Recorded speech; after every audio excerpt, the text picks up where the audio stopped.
Bueno, gracias por venir, y a la Fundación Vivosano, la editorial I, que nos apoya editando estos dos libros que son fruto del trabajo y la investigación de pues, casi 20 años. Y no hace tanto tiempo, ¿no? Pero hace ya bastante, como 10 años o más, un día caminando por Madrid. Yo he vivido 25 años en el campo, tenemos un centro de salud ahí en Sierra de Gata, en Cáceres. Pero un día caminando por Madrid, por un barrio, vi una pintada que decía: las bacterias también sienten. Y me sorprendió, porque estas cosas que hay anónimas, callejeras, que a veces nos inspiran. Y nosotros en aquella época estábamos investigando y desarrollando en nuestra fundación, que también tenemos una fundación que se llama Ecotopía, aunque con poca actividad ahora. Teníamos un centro de salud que se llamaba El Molino, casi una ecoaldea, donde era un pequeño laboratorio ecosocial, donde desarrollábamos cursos, trabajábamos con bioconstrucción, salud natural, en fin, crecimiento personal. Y había un compañero que vivía allí con nosotros, que se llamaba Ander Urederra, que es junto con él, los dos hemos llevado este trabajo de investigación que llamamos microbiótica. Y en aquella época él estaba trabajando, o sea, nos estaba enseñando cómo hacer alimentos fermentados, sólidos y líquidos. Teníamos unos tanques de kombucha, donde salían las jarras. Normalmente estábamos 15 personas a comer, o a veces en los veranos más, hasta 40. No sé si conocéis la kombucha. Bueno, es una bebida maravillosa, fermentada. Y por otro lado, estábamos desarrollando unas tecnologías con microorganismos efectivos para el hábitat, que nos limpiaron las fosas asépticas, que ya tendría que haber venido el camión a sacar todos los residuos, olía muy mal. Y bueno, fumigando con agua y 30 litros de agua y un chorrito de estos microorganismos, fumigando en la zona, a la media hora desapareció el olor, y echando por el retrete pues un par de litros de estos microorganismos, a los 2 meses el agua estaba transparente, cuando al principio abrías la fosa y salía casi la mierda por arriba, y a los 2 meses el agua estaba transparente. Esto fue toda una revelación para nosotros, y empezamos a investigar y a aplicar esas tecnologías allí en este lugar.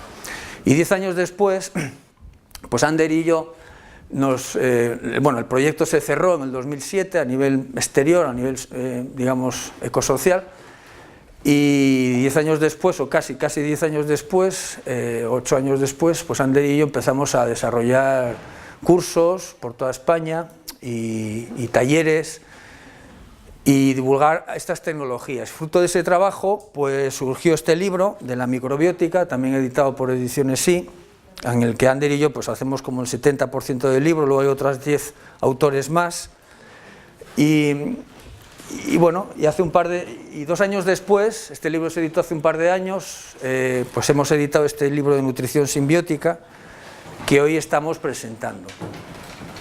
La microbiótica es una nueva palabra, realmente no existe en el diccionario, nos la inventamos sin saberlo, y también es una nueva visión de la biología.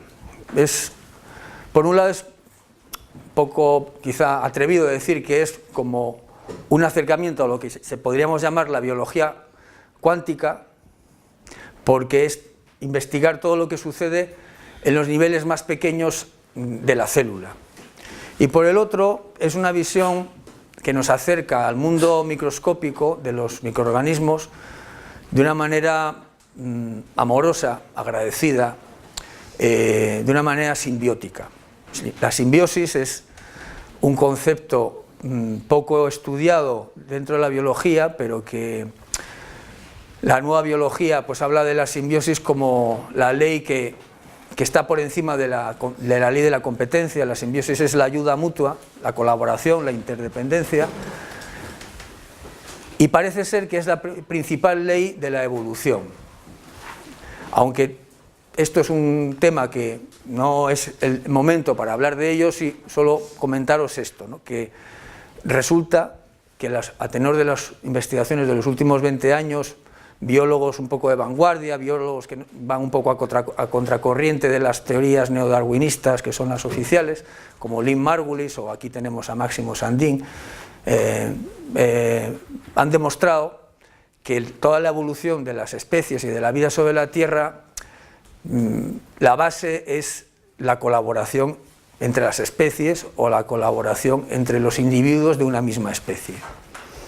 Esa simbiosis es la que nosotros tenemos por dentro. Nosotros, bueno, esto ya lo sabréis todos, que tenemos 10 veces más bacterias que células humanas en el cuerpo, 2000 veces más virus. Eso, bueno, el mundo de los virus es un mundo que se nos escapa. Si las bacterias ya son pequeñas, los virus ya, eso sí que es ya biocuántica, ¿no? Pero vamos, por decir un número, tendríamos como 2000 veces más virus que células humanas. Y digo yo, si tenemos tantos virus y bacterias en el cuerpo, si fueran malos, estaríamos todos muertos, ya, antes de nacer casi. Entonces realmente los virus y las bacterias que tenemos y que nos rodean, la prácticamente totalidad son positivos, son parte de nuestra naturaleza, de nuestra esencia y de nuestra salud. Y una pequeña excepción, una pequeñísima excepción de esos virus y de esas bacterias nos pueden hacer daño. Pero hay un vasco que pone bombas, hay un musulmán que pone bombas, y ya sabemos que todos los vascos, todos los musulmanes son terroristas, ¿no? Ahora ya los vascos ya no, parece, menos mal. Pero les toca ahora el mochuelo a los musulmanes, ¿no? Los virus son todavía una proporción mucho más pequeña, y las bacterias que nos pueden hacer daño. Y de hecho, ¿por qué a unas personas les hacen daño y a otras no? De una misma familia, porque una persona coge la gripe o la tuberculosis o el SIDA, suponiendo que hubiera un virus del SIDA, y otras personas al lado no lo cogen. Bueno, la verdad es que la razón por la que los virus y las bacterias nos pueden enfermar es más bien porque nuestro sistema, nuestro conjunto, y el conjunto empieza por el campo energético, que más o menos se extiende 5 metros de nuestro cuerpo, pero fundamentalmente a la altura del brazo extendido. En ese entorno del brazo extendido tenemos lo que se llama el aura o el campo energético. Pues ahí ya tenemos miles de millones, por no decir billones de bacterias que son mascotas, que van con nosotros a donde vayamos. De hecho, ahora mismo aquí estamos compartiendo todas esas bacterias y entre ellas se están comunicando.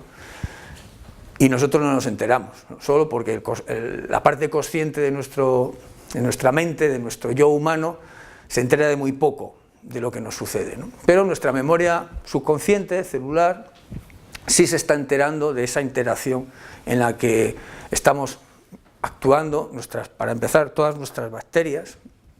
Y luego por dentro, pues evidentemente, sobre todo en el intestino, tenemos el 90% de las bacterias de todo el cuerpo. Dicen que más de 100 billones, o sea, 13 o 14 ceros, cuando las células pues tenemos 10 veces menos.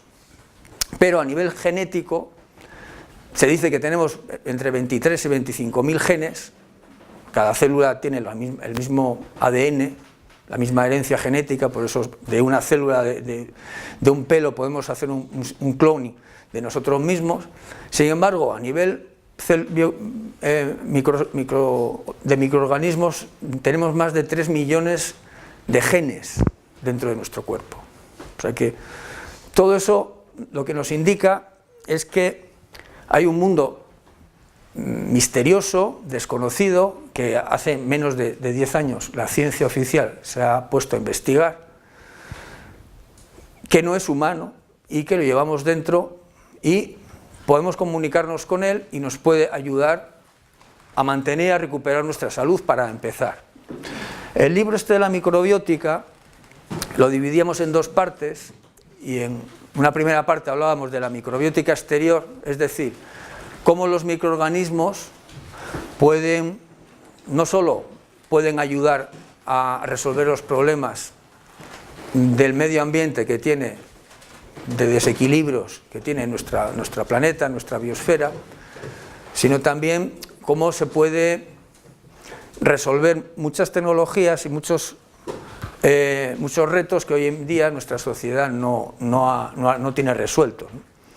Hoy salían dos noticias casualmente en El País, uno de microbiótica exterior y otro de microbiótica interior. La segunda parte del libro es la microbiótica interior, es decir, todo lo que pasa por dentro, que tiene que ver con la interacción de los microorganismos y las células del cuerpo, ¿no? Hoy salían dos noticias, casualmente. Una sobre microbiótica exterior, porque hay una chica española que ha descubierto una tecnología para aprovechar la bioluminiscencia que tienen algunas bacterias. De hecho, en el mar, una gran parte de las bacterias que viven en el mar tienen bioluminiscencia, son capaces de encenderse. Si ponéis en internet Mar de Ardora, os podéis encontrar un fenómeno que, de hecho, van los turistas a verlo una vez al año.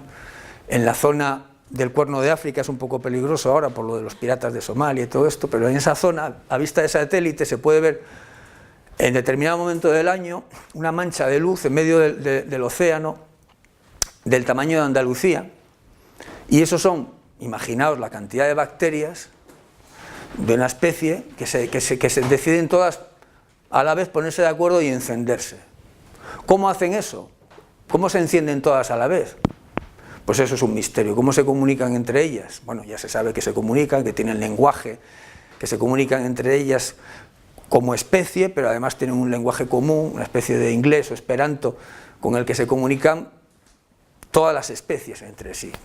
Eso es un tema muy interesante. La nueva biología está estudiando como siempre, pues cómo manipular ese lenguaje para engañarlas y hacer que hagan unas cosas u otras según como nos convenga a nosotros. Sería una manera de sustituir a los antibióticos, que ya vemos que se están agotando en cuanto a su eficacia. Y a lo mejor una parte de la nueva medicina viene por hablarle a las bacterias para convencerlas de que hagan algo que a nosotros nos interese o nos convenga.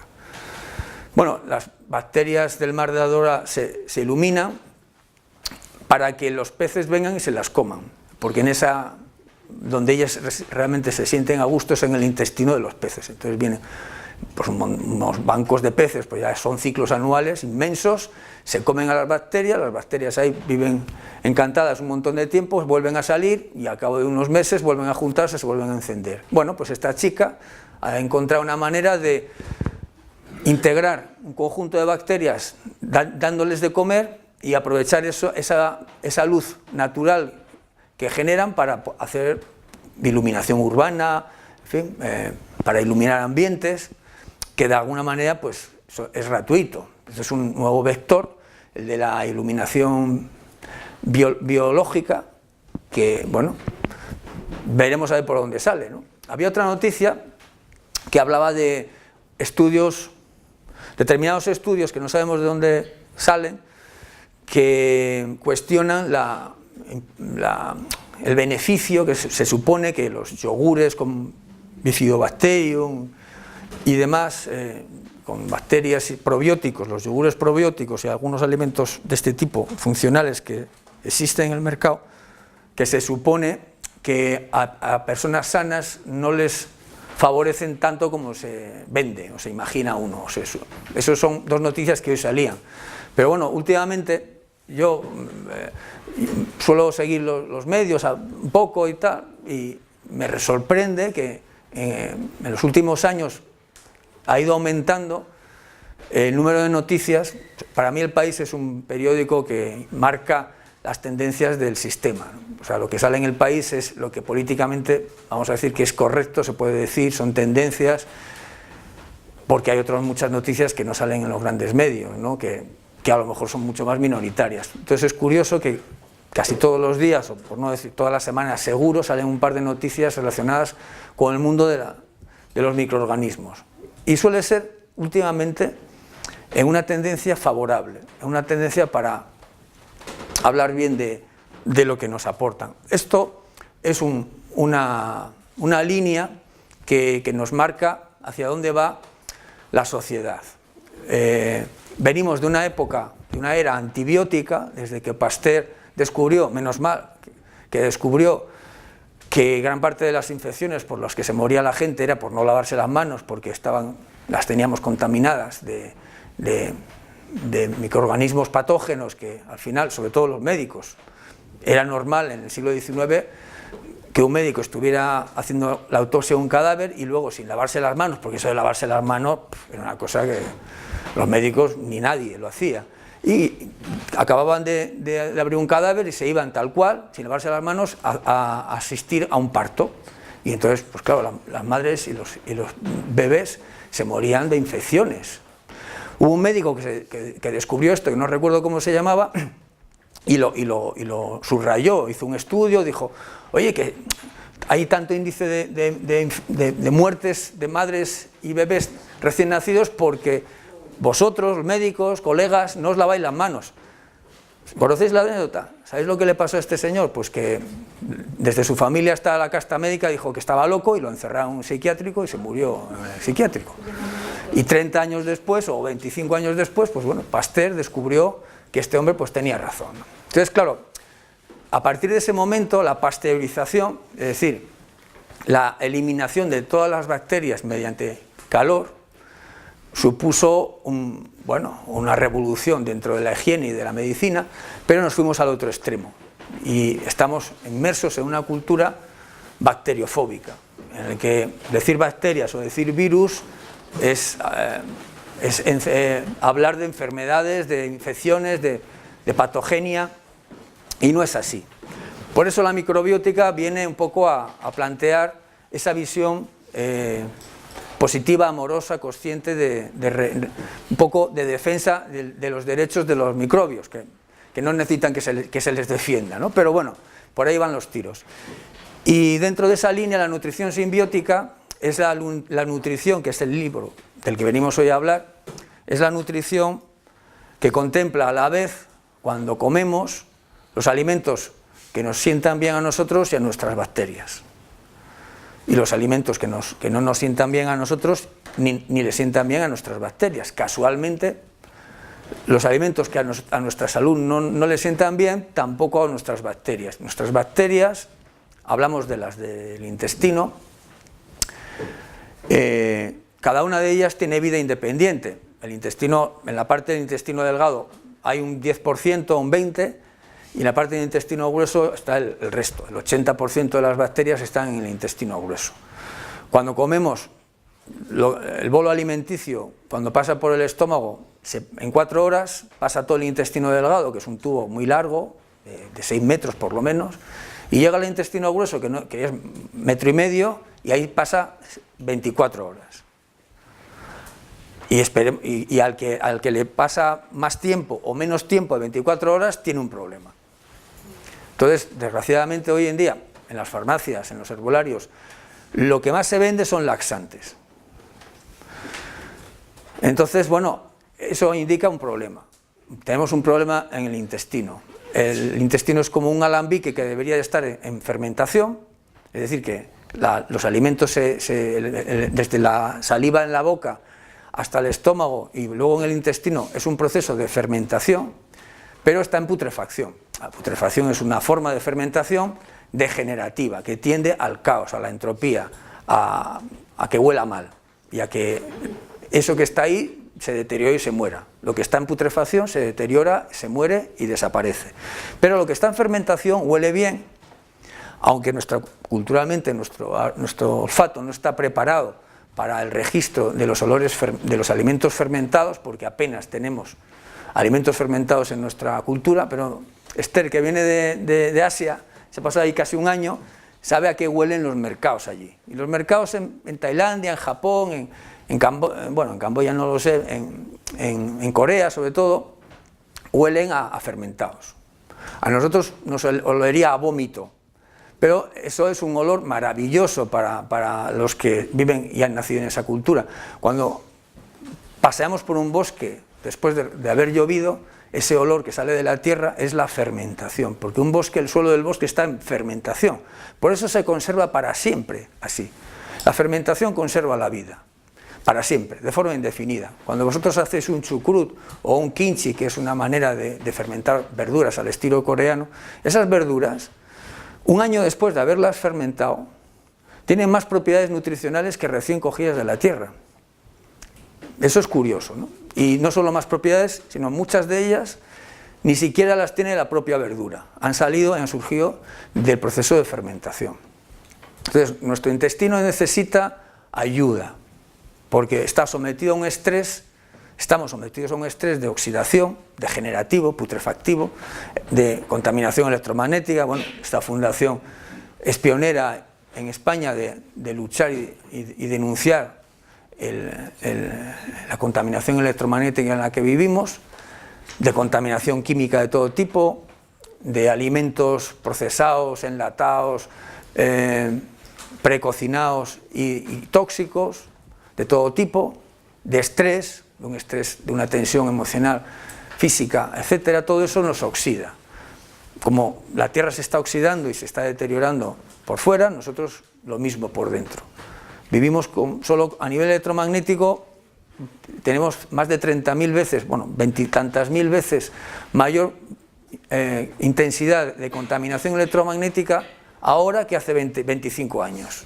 Entonces eso nos afecta a nuestra salud y no podemos plantear la alimentación, la gente que está sana o quiere estarlo, hay que partir de una base. Podemos estar sanos, mantener nuestra salud y recuperar nuestra salud a través de la alimentación. En un 90% la mayoría de nuestras enfermedades provienen de la alimentación y la mayoría de nuestras enfermedades se pueden curar a través de la alimentación.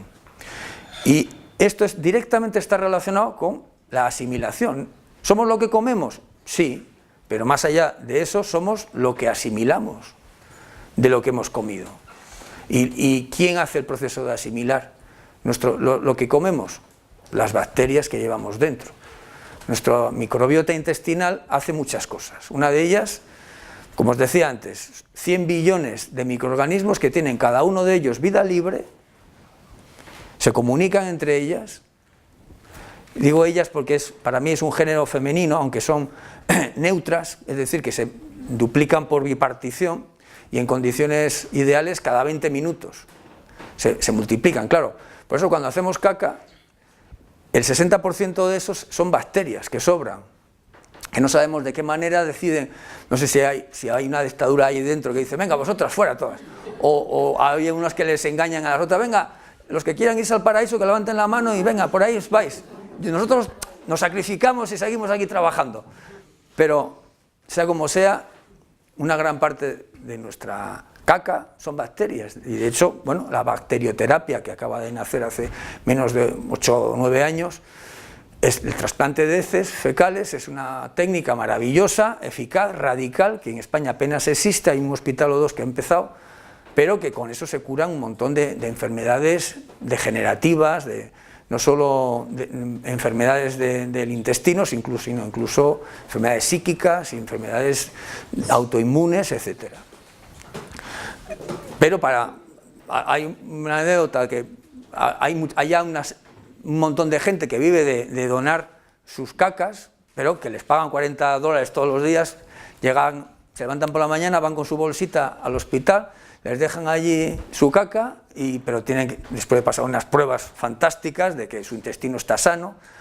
Con esto quiero decir que, oye, no está mal empezar el día metiéndose 40 euros en el bolsillo, dejando la caca en un sitio que va a ayudar a otras personas a sanar su intestino. Empezamos bien, ¿no? El día, si eso estuviera. Entonces, pero para eso, vosotros cuando hacéis caca, no tiene que oler la caca. Cuando os tiráis un pedo, no tiene que oler ese pedo, porque cuando algo está en fermentación, los gases que se desprenden son CO2, que son inodoros. Cuando estamos en putrefacción, los gases que se desprenden son sulfurosos, azufrados, o sea, huevos podridos, a pies, a todo eso que huele nuestros pedos y los pedos de nuestros congéneres. Entonces, claro, desde la microbiótica, el estado de iluminación es aquel en el que uno se tira un pedo y no huele, ¿no? O los demás no lo huelen, porque a lo mejor uno está acostumbrado, ¿no? Pero, bueno, esto es un tema un poco escatológico, pero, en fin, dentro de este contexto, hay que tener en cuenta que dentro de la medicina natural una de las principales formas de diagnóstico es la caca, y un médico digamos, dentro de la medicina natural, un médico te pregunta cómo haces caca, de cómo es tu caca, etcétera, etcétera, etcétera, y con eso averigua mucha información de cómo somos por dentro, ¿no? El intestino es un mundo misterioso que no se puede reproducir en laboratorio, y de la única manera que tenemos acceso a la información del intestino es a través de analizar las heces de las personas. Y de ahí se saca mucha información, pero no deja de ser como si en una ciudad vinieran unos extraterrestres que no pudieran entrar y lo único que pudieran hacer es estudiar el vertedero de la ciudad y con eso sacaran sus conclusiones de cómo es la ciudad por dentro. Nuestro intestino es un mundo misterioso, maravilloso, y nuestra microbiota intestinal, que son 100 billones de seres que no tienen ADN humano, que probablemente haya más de 1000 especies ahí viviendo, no solo son los causantes o los responsables de que asimilemos la comida, de que los nutrientes de nuestros alimentos los procesan y después de procesarlos ellas van a la sangre, porque si no, no podrían pasar. Esa es la primera función que hace la microbiota intestinal, pero también es la base del sistema inmunológico, también es la base del primer centro de defensa de parásitos patógenos, porque aquí hay 2 o 3 o 4 sillas vacías. En esas sillas se puede sentar un terrorista, en fin, una persona, un parásito, una persona que vive de nosotros pero no nos da nada, y si nos da algo a lo mejor es algo malo, dañino para nosotros. Sin embargo, todos los demás que estamos aquí pues somos personas, buena gente, simbióticos, es decir, que somos inquilinos no inquilinos, porque yo creo que el intestino, no podemos decir que el intestino somos los dueños nosotros de nuestro intestino. O sea, somos tan dueños nosotros de nuestro intestino como los microorganismos que viven ahí, porque si ellos no vivieran, nosotros no existiríamos. Entonces, a ver si van a ser ellos más los dueños que nosotros, o iguales, a ver si resulta que nuestras bacterias son igual, tienen el mismo derecho a vivir dentro de nosotros que nosotros mismos. Es un concepto que hay que abrir en nuestras cabezas, porque somos un conjunto de sistemas vivos, no somos células humanas, ni nuestro organismo es un 2% de células humanas, y lo demás son seres desconocidos, que generan el sistema inmunológico, permiten asimilar los alimentos, fabrican los neurotransmisores que luego van a ir al cerebro y nos van a dar calidad de vida, alegría de vivir, entusiasmo, gozo, o nos van a dar depresión, tristeza, angustia. Hoy en día la psiquiatría no está mirando la luna, está mirando el dedo que señala la luna, pero donde se fabrica la serotonina, que es la raíz principal de que estemos contentos o no de estar vivos, es en el intestino. Entonces, si nos falta aquí serotonina, pues en vez de meter inhibidores de la recaptación de la serotonina, que son los psicofármacos de moda, un gran negocio por cierto, que no hace más que, bueno, ya sabemos lo que hace, no voy a entrar ahí, por eso otro departamento, es otro taller o otra conferencia, pues podríamos enfocarnos en el intestino, que es donde se fabrica esa serotonina. Y gran parte de la serotonina se fabrica gracias a los microorganismos que están ahí haciendo su trabajo. También, como os decía, son la base, la defensa de nuestro sistema antiparasitario. O sea que los parásitos se controlan mediante no antibióticos que matan a todo el mundo. O sea que aquí hay 4 parásitos, metemos un antibiótico y nos matan a todos. Pero bueno, joder, no hay una manera un poco más sofisticada, evolucionada de resolver los problemas, porque hoy estamos un poco como en la época de Pasteur, pero a otros niveles. Entonces, bueno, pues ahí el mundo de los probióticos es un mundo que tiene mucho futuro.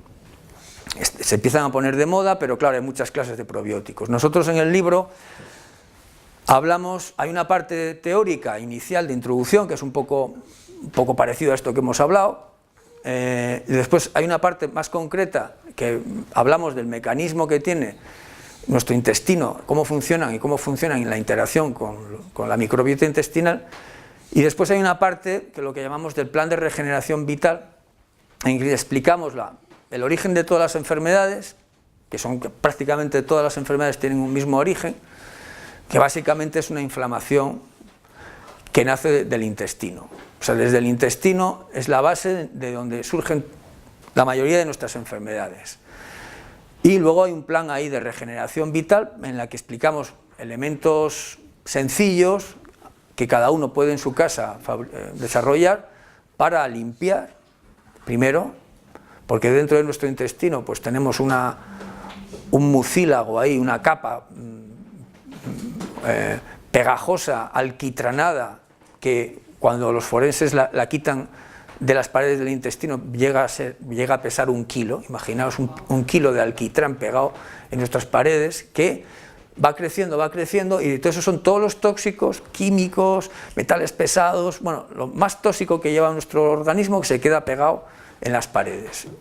Y eso está emitiendo constantemente toxicidad a la sangre, menos mal que el hígado está ahí para filtrar, y aunque estuviéramos comiendo muy bien, muy sano, todo muy ecológico, todo verde y no sé qué, si no hemos limpiado antes esa mucosa alquitranada, no funciona bien. Entonces lo primero es limpiar, lo segundo no ensuciar y lo tercero nutrir. Entonces ese proceso que lleva un tiempo, en algún momento si uno está enfermo debería de hacerlo.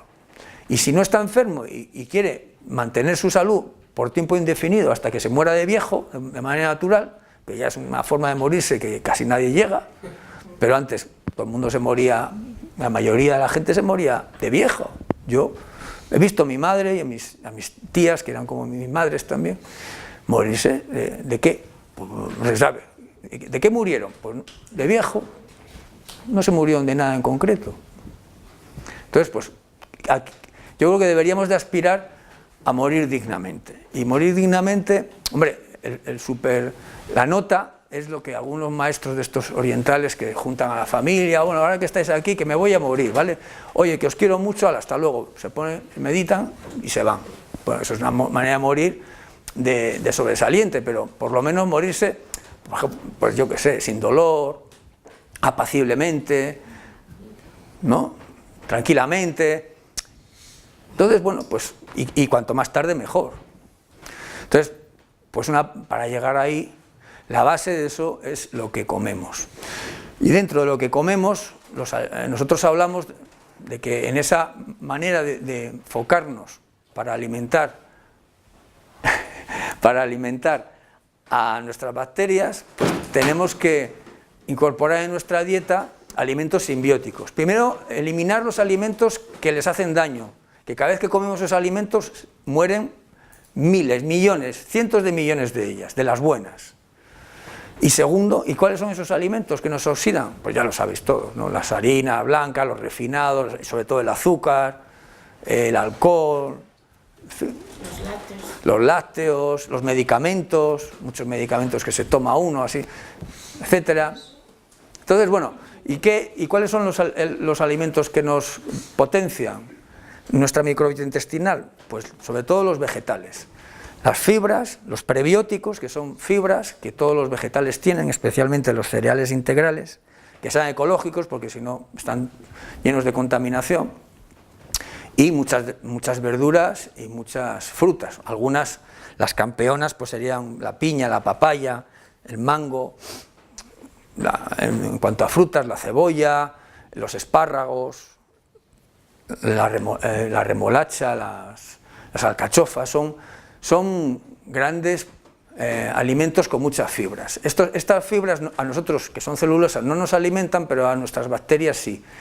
Y ellas ahí están en la gloria, fermentan y generan un montón de enzimas y se fortalecen, se multiplican y de un montón de vitaminas, minerales, micronutrientes que las fibras no tienen, pero que el proceso de fermentación las fabrica de la nada. Porque dentro de nuestro intestino hay un circuito alquímico, es decir, que se transforman, transmutan los ingredientes, los alimentos que ingerimos y salen otros que antes no estaban ahí. Por eso, a veces, los cuadros estos dietéticos que nos dicen las propiedades de cada alimento son relativos, porque una vez que se ingieren, según como tengamos esa microbiota intestinal, va a suceder algo diferente en cada uno.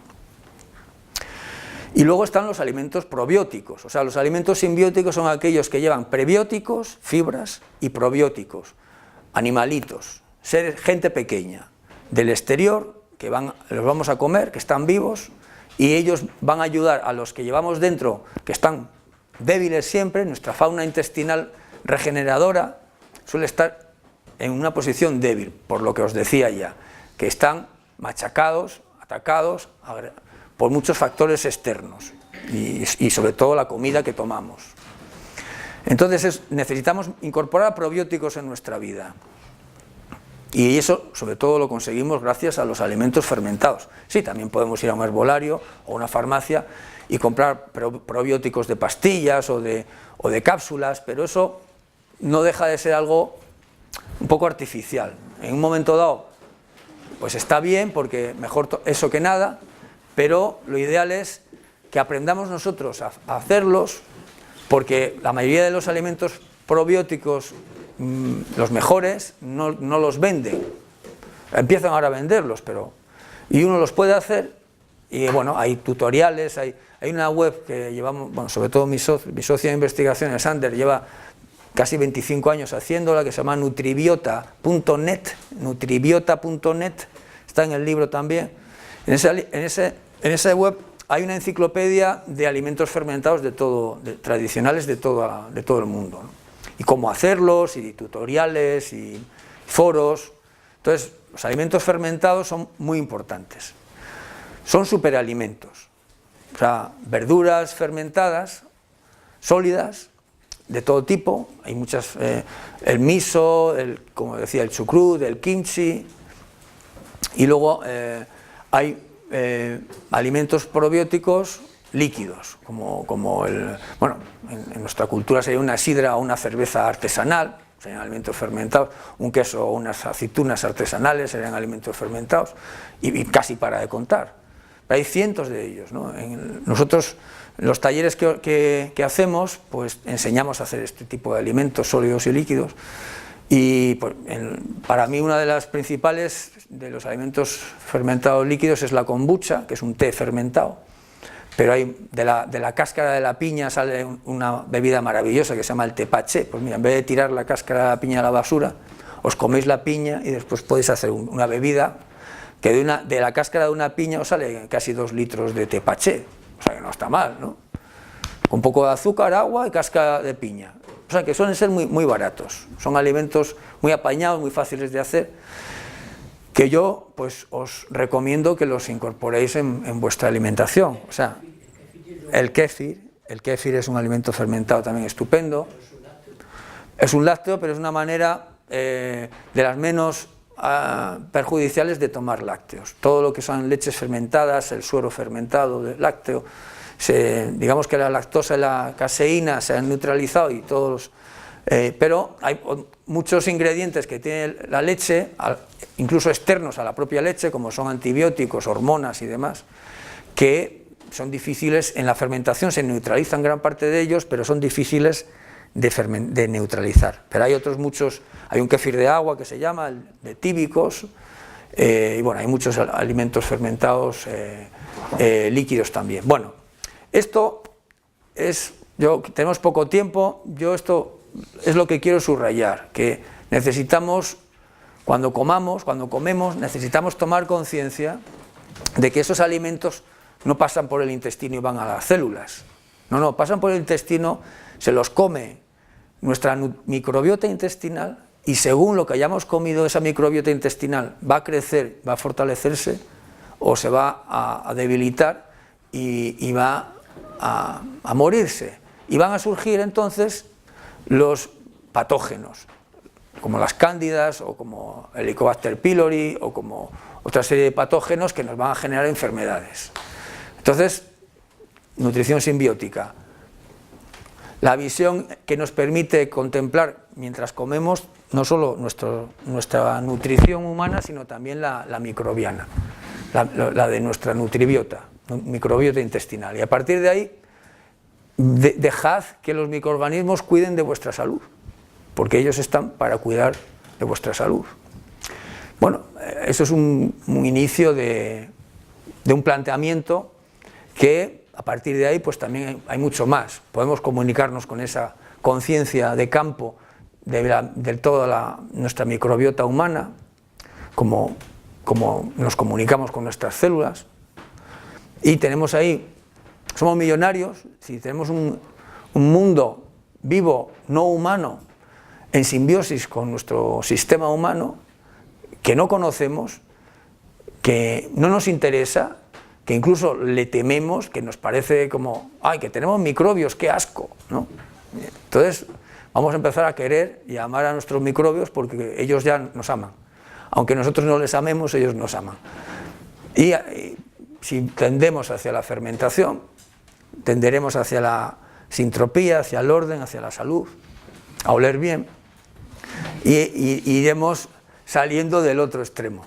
Nos tenemos que limpiar, tenemos que dejar de consumir lo que nos intoxica y tenemos que nutrir nuestras células con nutrientes vivos, con probióticos que van a regenerar todo nuestro sistema, ¿no?